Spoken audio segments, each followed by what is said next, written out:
everyone. Good afternoon, everyone. Welcome to one more interview of DojoLIVE, connecting experts like you, just like you. And well, this is Carlos Ponce, your host, broadcasting live from Mexico City. Not from the office though, because we got an earthquake alert, so we're kind of taking things carefully. So today I'm broadcasting from my home office, and of course, as ever, we have my fellow teammate Nearsoftian Tulio Siragusa in LA. Hi, Tulio. It's a pleasure to have you here as ever. Good to be back this week. Absolutely. It's same here. And okay, well, thank you all for being here. And today we are going to be having a conversation with Angel Jones. He is the co-founder and CEO of truFable. truFable is a cloud-native software as a service cybersecurity company.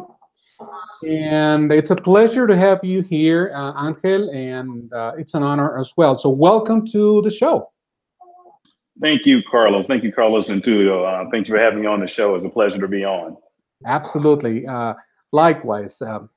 So, Angel, let's. I would like to start off this conversation today on DojoLIVE by asking you just a couple of simple things. Tell us a little bit about you, about Angel Jones, who you are, and also, of course, about truFable. Looking forward to that. And then we'll move on to today's topic. Is that okay with you? That sounds perfect. Perfect. Awesome. So tell us about you, Angel. Yeah. So again, thank you for having me. I'm Angel Jones, the co-founder and CEO for truFable. A little bit about me is, I was a developer in the beginning of nature a long time ago when I started off in the security aspect world of the house.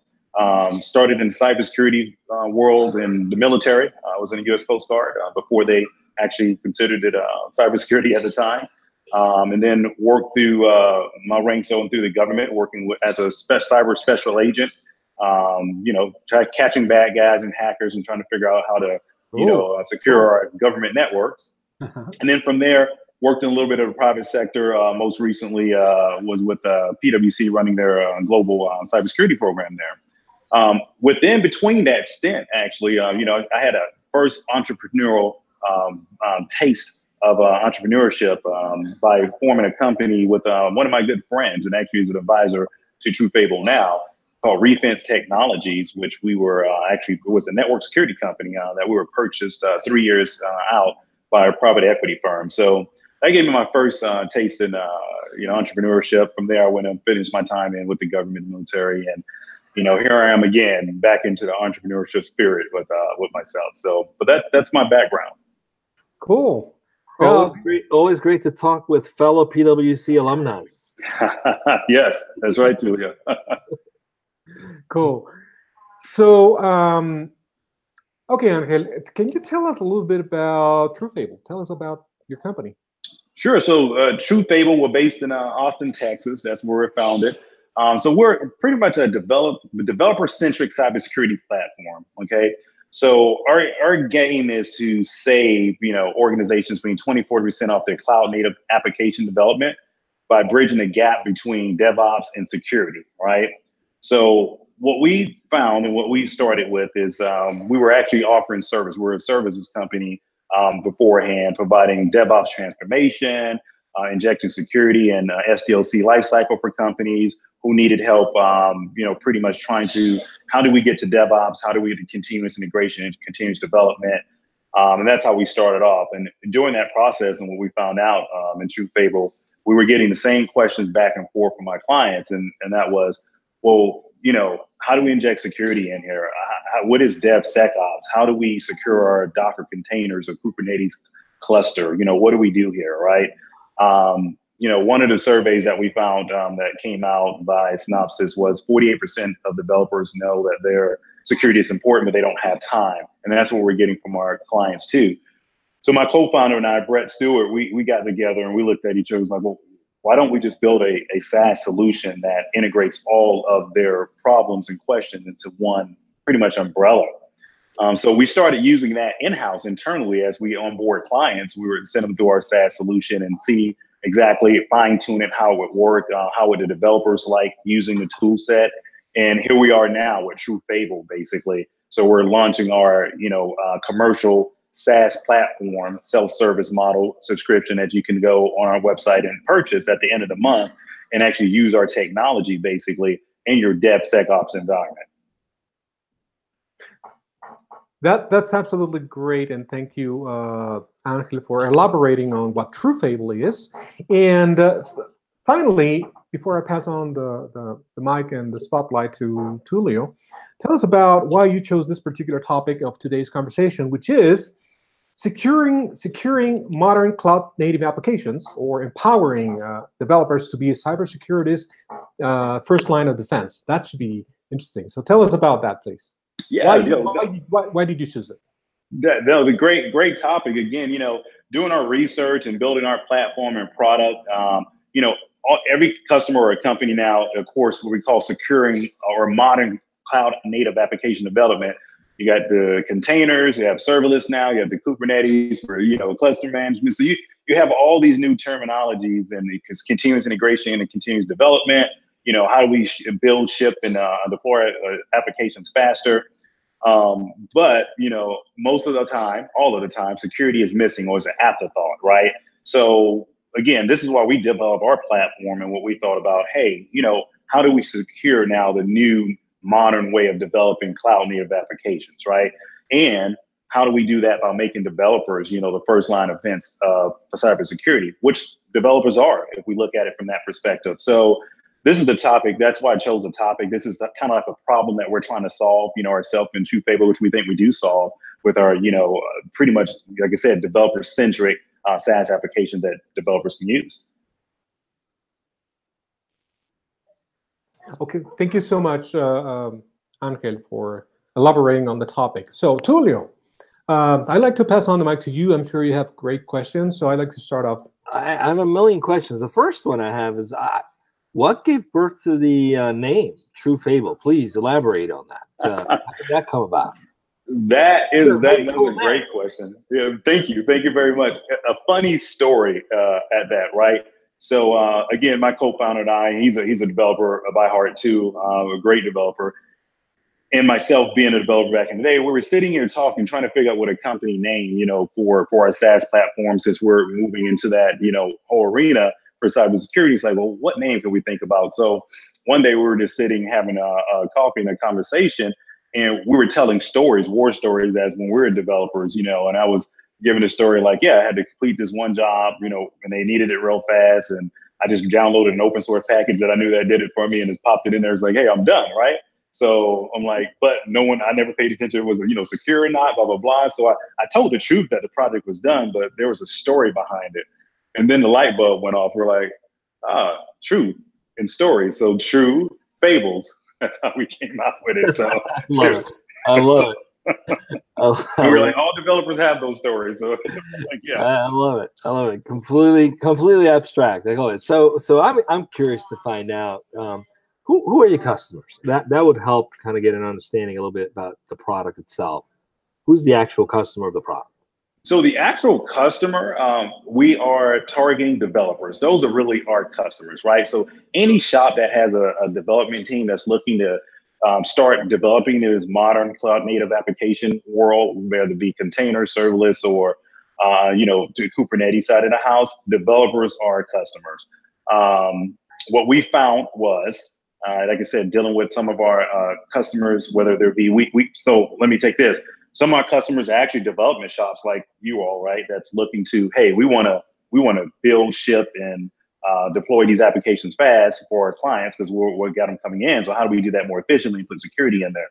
So what we found was developers are usually our first line of the customers, because really they're the ones that's writing the code. They're the ones that can commit the code. They're the ones that can actually see the vulnerabilities if you give them an automation tool in the beginning to identify them and actually remediate the problems all the way through the pipeline before actually deploying an application and putting an organization at risk. So our customers are actually developers who are actually giving us great feedback in the community that on how our product actually works. And we kind of tailored our actual platform to developers. And that's why we always call ourselves a developer-centric cybersecurity platform, because being developers ourselves and we understand how that works, we took in consideration of, well, we're not building this just for security individuals.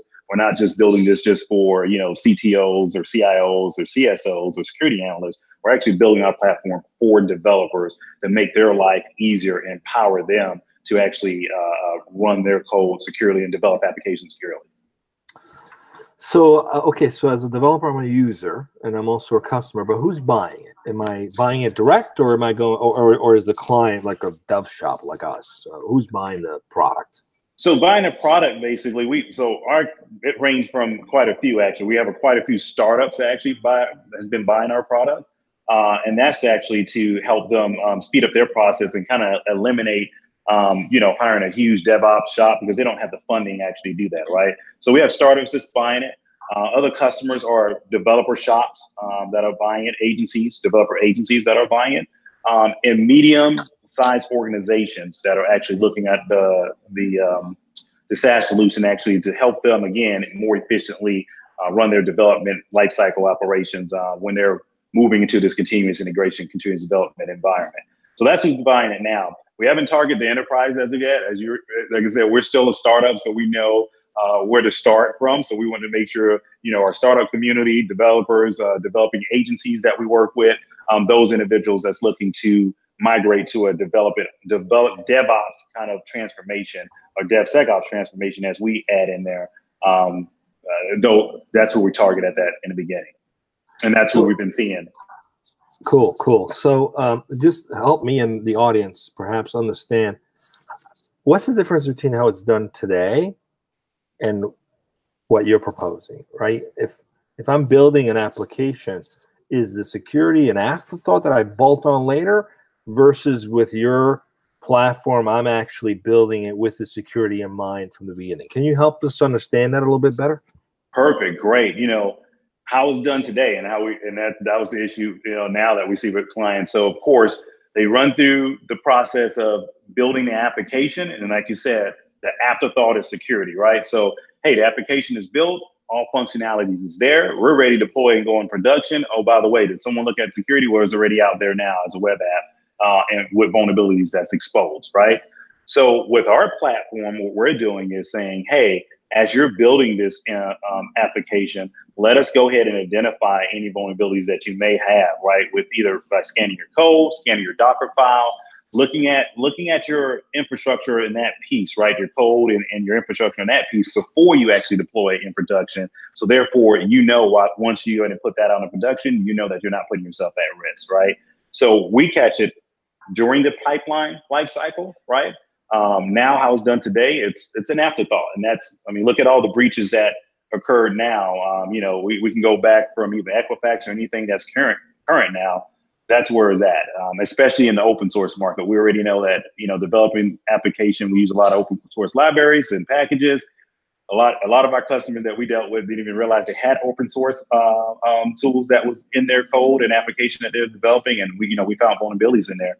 Speaking of open source, GitLinks, I want to give a shout out to Ian Falau over at GitLinks, because they actually started solving that problem a long time ago with open source vulnerabilities, some packages. Great. It sounds to me this should be like the de facto way of building code. Is there any reason why anyone would be against it? Does it slow anything down, or is there a change in how things are done? Help us understand. It sounds like a disruption to me, but help us understand perhaps what the challenges are in making this shift. I think what we've learned, the challenge that we've seen, and exactly what you said, is, hey, we have a deadline to meet, right? And the business gave us this deadline, especially from the developer world. And me being there and understanding that, I know where they come from. So I don't need anything to impede my operation to delay me to meeting that deadline. So how do you not, delay me? And that's usually the challenge right there, right? Or, hey, yes, I'm developing this code, but now I have to leave this particular application and move over here to this other application to understand what vulnerabilities I have that may delay me again and cause the issue. So that's where you come with automation, right? So what we've seen is, instead of manually doing this or moving to different platforms, and that's why we house it under one bucket, is automating the whole entire security process within your development pipeline through that process to actually not impede your schedule, but actually identifying as you go along so you can fix as you go, basically, instead of saying, hey, I got to go back to this platform and figure out if this is better, and go all the lines. Plus, I think another thing, being a cybersecurity professional myself and working as a CISO and being around for a while, I think, the communication and visibility between cybersecurity shops and the developer shops, application shops, is not there. There's no visibility there, or there's no understanding.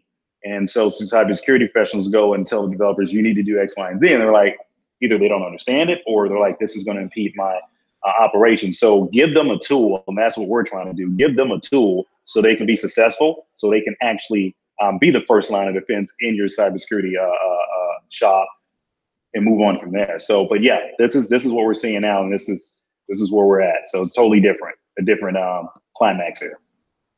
Sounds like a typical disruption. Got to educate the marketplace. Speaking of the marketplace, how did you determine what to include in your roadmap and what not to include? Do you have a user base you're tapping into? Are you doing validation? Walk us through how you go about keeping your roadmap on track and the right features and functionalities. So that's a great question, right? I think for us, we were blessed because and lucky because we started in the services side of the house.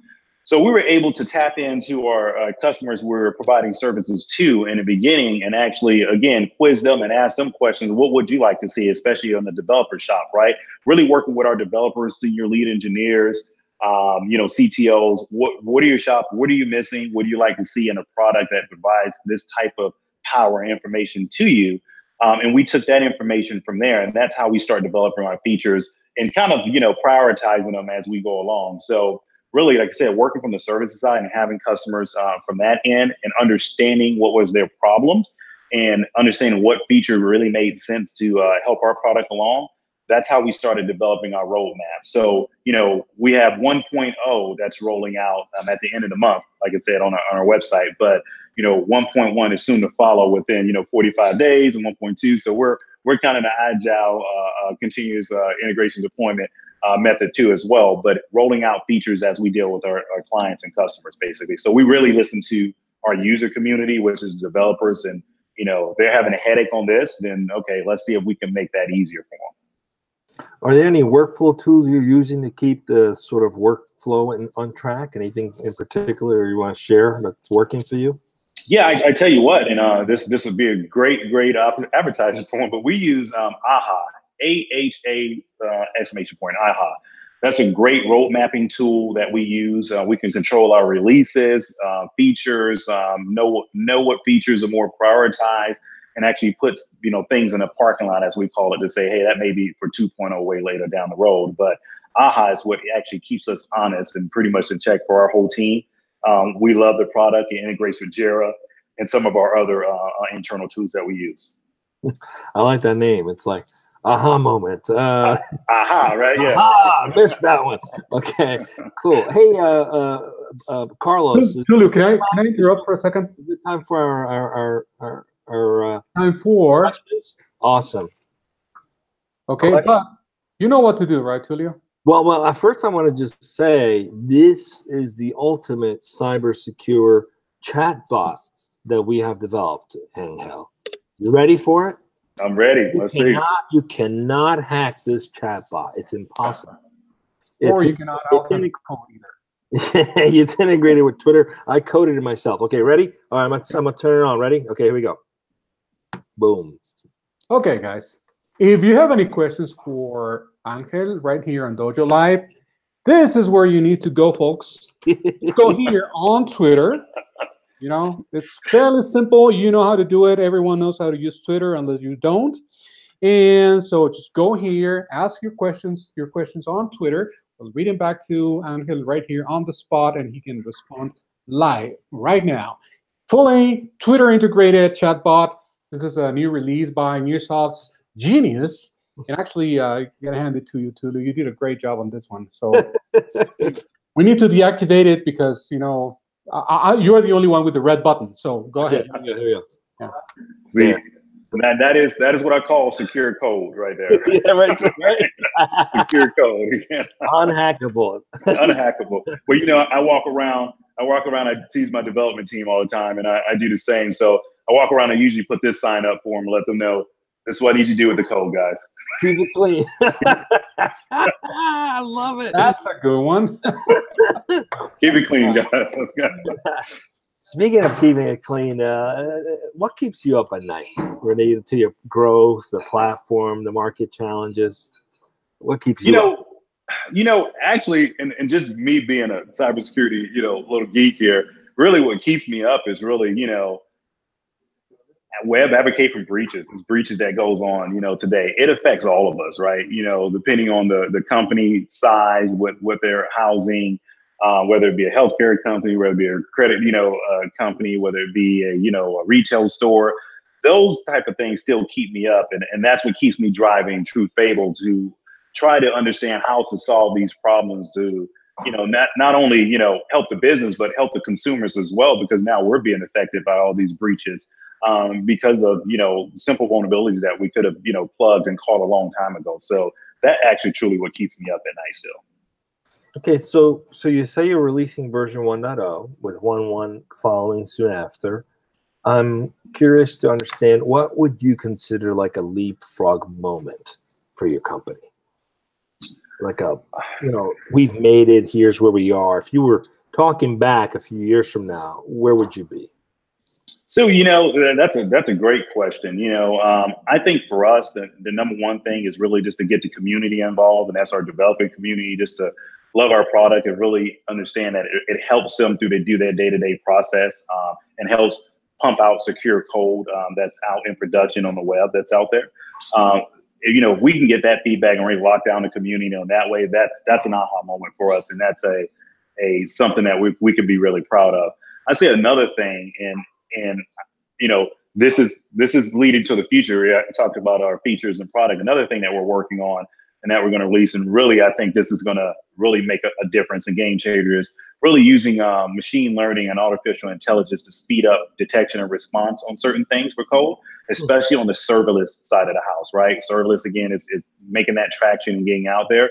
But again, security is always the afterthought, right? So that's something that we're working on our end, and that's going to be a release that's really going to really put us over the top, I believe, because again, we're not seeing it out there, and that's a problem that no one's really solving, I would say. Fantastic. So one question I have is, so today I leverage your platform. I'm writing the code. It's secure code to begin with. If I've already written an application, is there a way to reverse engineer some of it with your code? Or have you seen any requests for that to come in afterthought? What are you thinking there? Is that something you're going to address later on? Share with us, please. Yeah, no, great question. So actually, we've seen it in two different occasions, right? We've seen it in an organization that has what we call legacy applications that now they want to bring into the modern world, either containers or serverless. So we've seen that request come about. And the great thing about our actual, SaaS platform is that we actually, as long as you give us access to your Git repository and plug that in, we listen to those repositories and we can actually start from there. So as long as you're starting coding the code to that level, whatever modern application way you're trying to go to, whether it be containers or serverless on that piece, we can listen and actually help you from that process. Now, what we found too on the other end is there's some customers, like I said, moving from that legacy side more to the modern, that may be, more contingent and more have custom continuous integration deployment methods. And they use certain applications and tools that they just really need to hold on from the CI/CD side of the house. So we're actually looking to create just a module on our end, exactly what you're saying, to say, hey, okay, do whatever you do in your custom end for a CI/CD, but we can actually pick up from there and secure your code and application and identify any vulnerabilities that you can remediate from that part. So two parts to that, but yes. Any plans to OEM your platform with any particular partner that's already playing out there? Have you thought about doing some of that? Is that something in the future, perhaps? Discussions has came up, definitely in future talks. As we can see, I think as we mature the product down the line with the different releases that we have, definitely as we see opportunities for that, and we're in talks. But as of right now, currently, no, we're just housing it ourselves. Cool. Carlos, any questions from the audience yet? You're on mute. You're still on mute. Yeah, he is. Carlos, unmute yourself. Sorry, Tulio, my chatbot on this end sort of failed. The hell's up. Yeah, we have a question from the audience, and one of our part of the audience is one of our guys. He's one of the experts in the field. Well, he is very knowledgeable in the field of cybersecurity. He's expressed great interest in the subject in the past. Jorge Hernandez, one of our teammates here in Mexico City, he's asking Angel. This is the question. He says, as a developer, how can I best protect my users? PI, well, that's what he says. And he's then personally identifying information. You probably know better than I do. So what's the thing I can do to move the needle the most? Nice question. Nice, very nice question. So I would say as a developer, the first thing that you can do really is, and this is what I tell all my developers, right? Because you're protecting whether you're protecting PII, credit card information, healthcare information, anything of that nature. First thing I tell my developers to start with, but he may know because he's an expert though, start with your OWASP top 10, right? The OWASP top 10 is something that, we live by, we love. It really identifies, the top 10 pretty much vulnerabilities in application development, no matter how good you are, right? We see this all the time. We usually find one or two of those within, the code that may cause a problem. But I would say if you start with that, making sure that you button down all of those top 10 items. And since you're aware of the data that you're going to be protecting, ensuring that you have, layers of protection from either encryption or anything else that you may think need from not only for, and we try to tell the developers, don't think of just from the coding perspective, because remember, this is going to go in production. But if you even have ideas of how this can be protected in production, developers are usually my first line of source for that of how can we protect it while it's out in the web as well. So, but that's my advice for that. Okay, thank you so much, Angel. And I'd like to move on to the next question that we have from the audience. Actually, it's from one of our guys, also one of our teammates, Alfredo Cambera. So that's his name. So Alfredo is asking Angel, is there any open source that could be used to start the journey to dev security ops?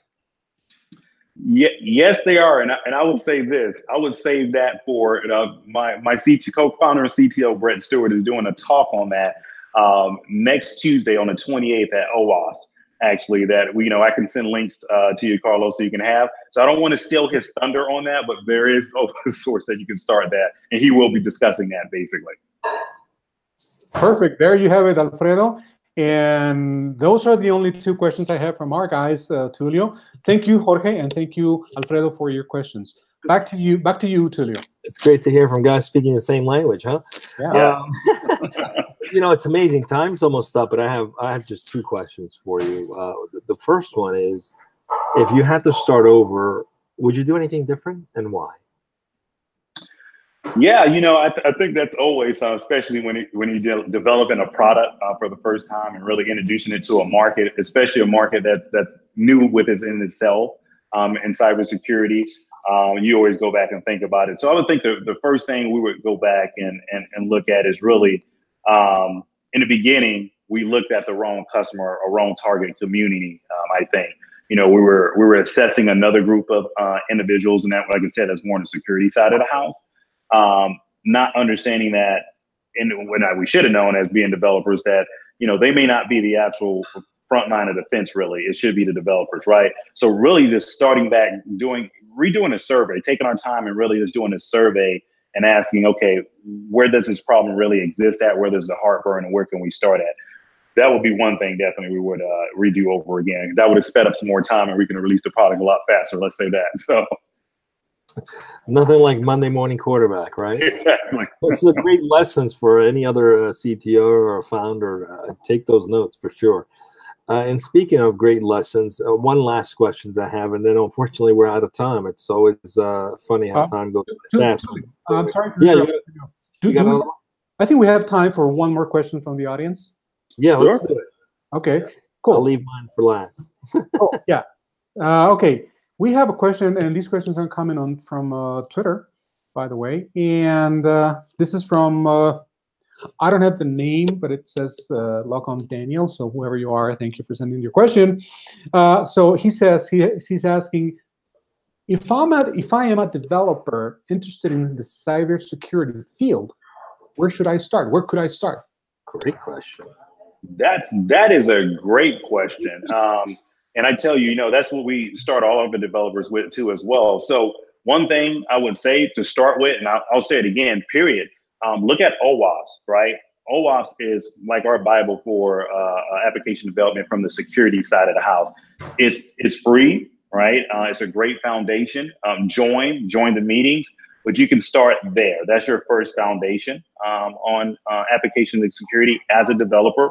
And then from there, I would say, dabble onto understanding web application vulnerabilities, right? Understanding the code that you're writing and you're putting out that's going to be public in the web from a web application perspective.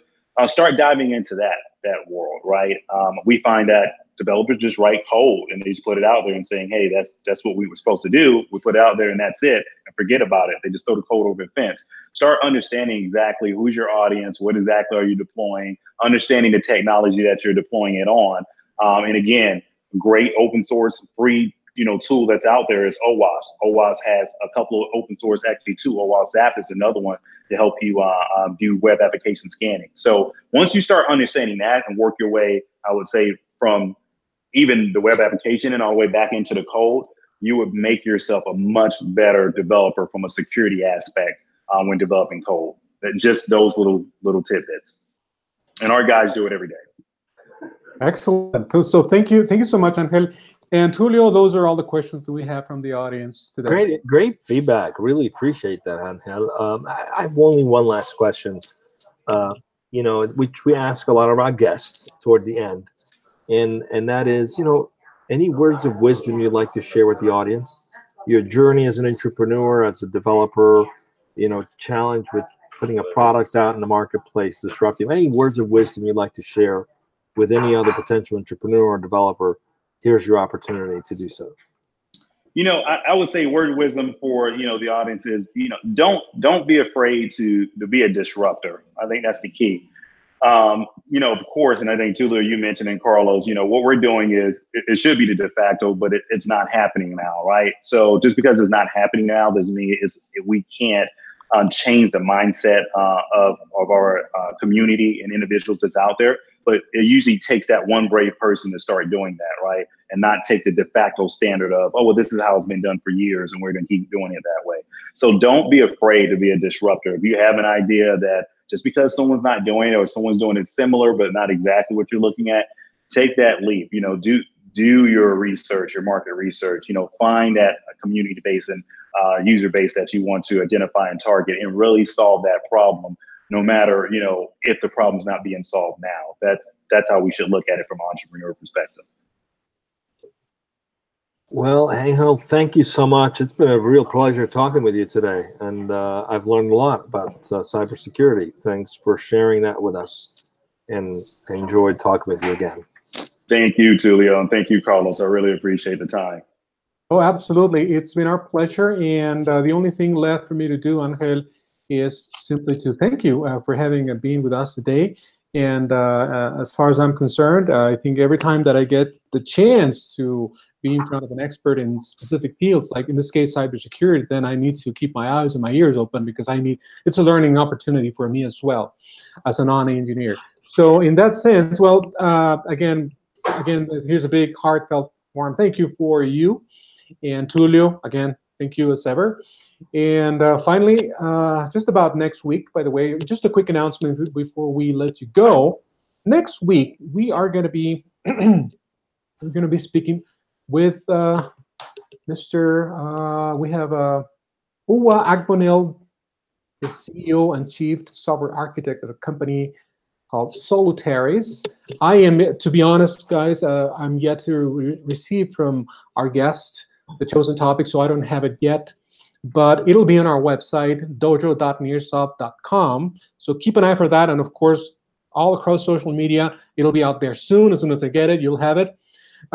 So with that being said, I think that's all I have. So again, Thank you, everyone, for having me with us on Dojo Live. Thanks to your guest, and of course to Angel Jones, and then of course Julio, my teammate in LA. Thank you, everyone. You have a wonderful afternoon. Thank you. Goodbye.